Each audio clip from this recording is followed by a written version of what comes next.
Welcome to Unit 1, Starting with Inquiry. This is the first part of 3, and this is Part 1, Steps to Inquiry. So what is academic writing anyway?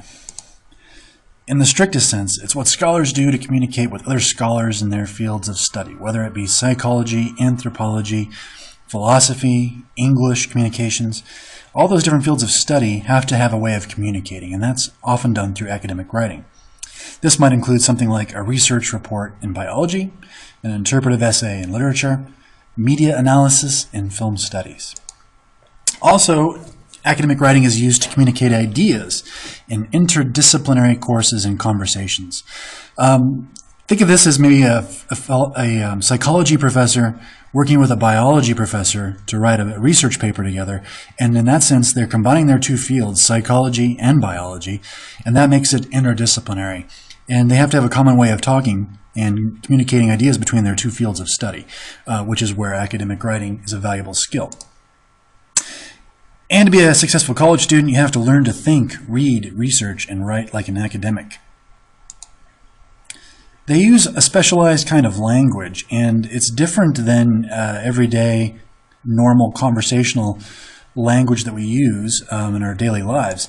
It has very specific kinds of terms. So scholars use this specialized language to capture the complexity of an issue or to introduce specific ideas from their discipline.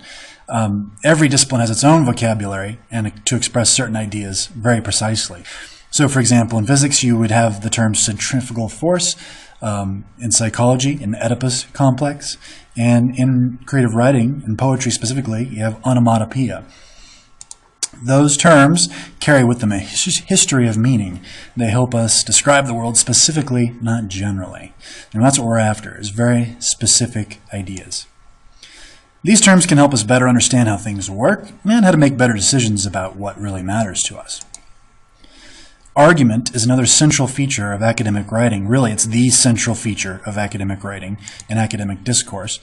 Academic writing then entails making an argument, which is a text, and that can be visual, it can be verbal, it can be text, crafted to persuade an audience, and often in the service of changing people's minds and behaviors.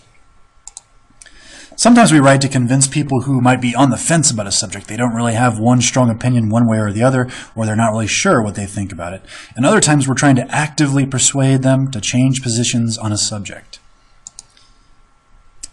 Academic writing and academics strive to go beyond the obvious and the quick and the obvious, whatever comes to us first. We often want to think more deeply about subjects than that and try to go beyond what we think of first. So academics have to ask questions based on studying a subject from multiple points of view to make surprising connections that wouldn't occur to someone who's not studying the subject carefully.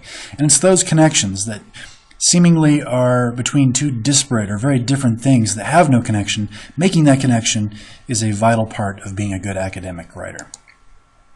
Academics read extensively and deeply on a subject. They don't just skim the surface, they go deep. Academics make interesting intellectual use of what they discover in their research. They try to use everything if it fits the purpose. Academic writing is best defined maybe as defining a situation that calls for some response in writing. And we'll talk a little bit more later on about how do you know when such a situation arises that calls for a response in writing. You need to, as an academic writer, demonstrate the timeliness of your argument. Why do we need to have this argument right now? What's so pressing or urgent about it? Academic writers also need to appeal to readers whose minds they want to change by understanding what they think, believe, and value. You have to, of course, support your argument with good reasons. An argument, I would argue, is actually making claims and giving good reasons for those claims to back them up. And of course, you will want to anticipate and address the reader's reasons for disagreeing with you while encouraging them to adopt your position. So academic arguments, it's not about shouting down an opponent and proving that you're right and they're wrong. It's the careful expression of an idea or a perspective based on reasoning and the insights garnered from a close examination of the arguments others have made on the issue. This is why you need to read what others have said on the subject, so you are well informed what others have said, what others think, and to build your arguments off of those. We'll talk more about that in the next couple lectures as well. There are a variety of habits of mind that academics embrace and come to practice and hone to be good arguers and good writers. These are patterns of thought that lead you to question assumptions and opinions, and that's really important to question assumptions, because an assumption is something we just take for granted to be true, and it may not be. So you want to make sure that you're questioning assumptions that come to you very quickly and obviously. And of course to question opinions, your own, but also the other opinions of others, because they are in fact opinions, not necessarily fact. And also to explore alternative opinions. What do other people think? Anticipate opposing arguments. What will people say against your argument? And that's something you really need to take into account and consider, so that you can build in strategically counter arguments to the opposing arguments people are likely to level at you. You also need to compare one type of experience to another, and through that comparison, showing the contrast between two different kinds of experience or ideas, you often have a clearer idea about your own argument. And identify the causes and consequences of ideas and events.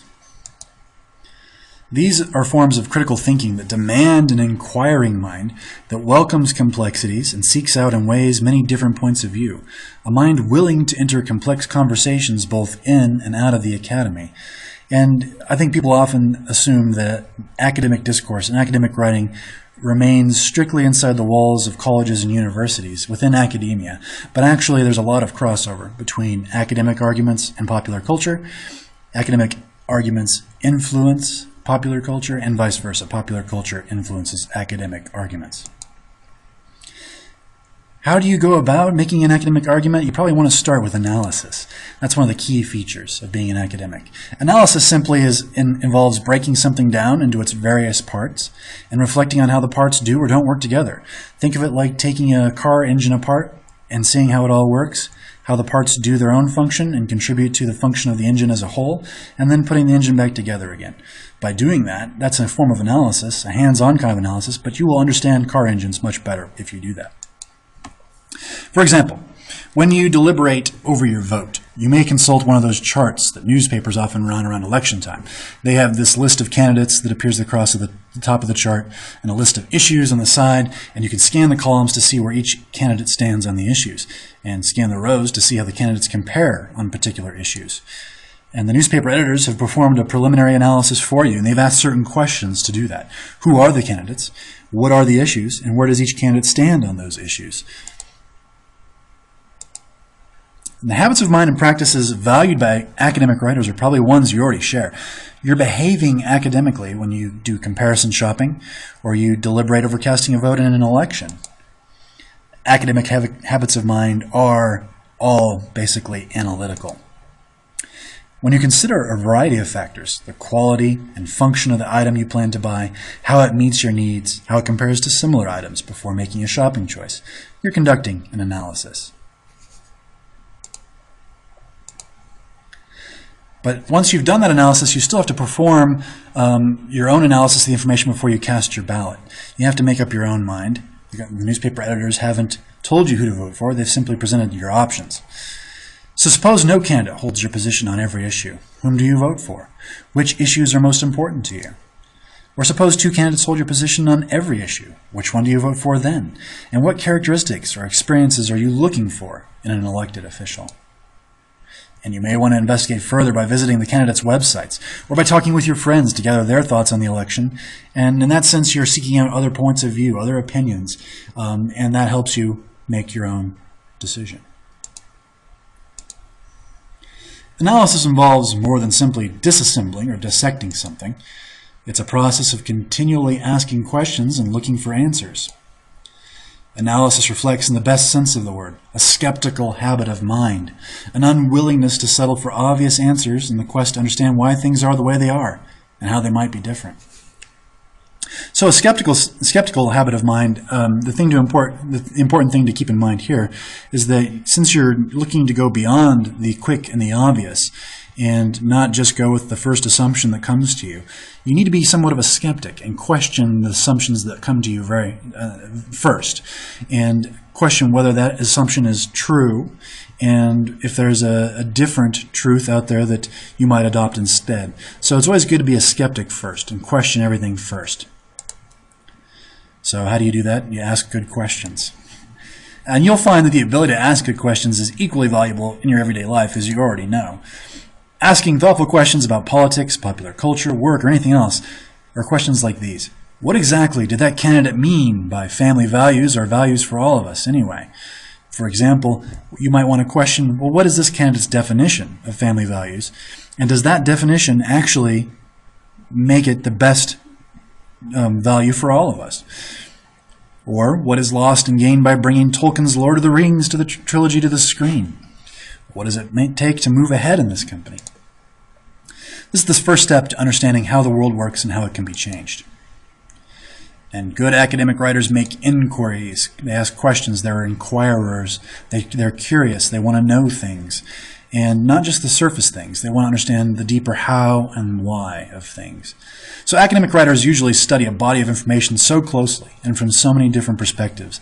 They can ask questions that may not occur to people who are just scanning the information, like we often do when we read an online newspaper or a website, and we're just scanning and clicking on hyperlinks, and we don't actually go very deep into anything that we're reading online. As an academic writer, you have to go deeper than just skimming. Academic writers learn to make inquiries then, and this is how the process of doing research is guided. It's by questions. Every piece of academic writing begins with a question about the way the world works, and the best questions lead to rich, complex insights that others can learn from and build on. Observation is often one of the best ways to begin thinking of the kinds of questions you need to be asking. Inquiry typically begins with observation, a careful noting of phenomena or behaviors that puzzle you or challenge your beliefs and values. This could be in a text or in the real world. Observing phenomena prompts an attempt to understand them by asking questions. Why does this exist? Why is this happening? Do things have to be this way? And then examining alternatives. Maybe this doesn't need to exist, or maybe this could happen in another way instead. So the steps to inquiry, as we wrap up this first part of academic writing, the first step would be to observe. Note phenomena or behaviors that puzzle you or challenge your beliefs and values. Then ask questions. Consider why things are the way they are. Finally, examine alternatives. Explore how things could be different. This concludes Unit 1, Part 1.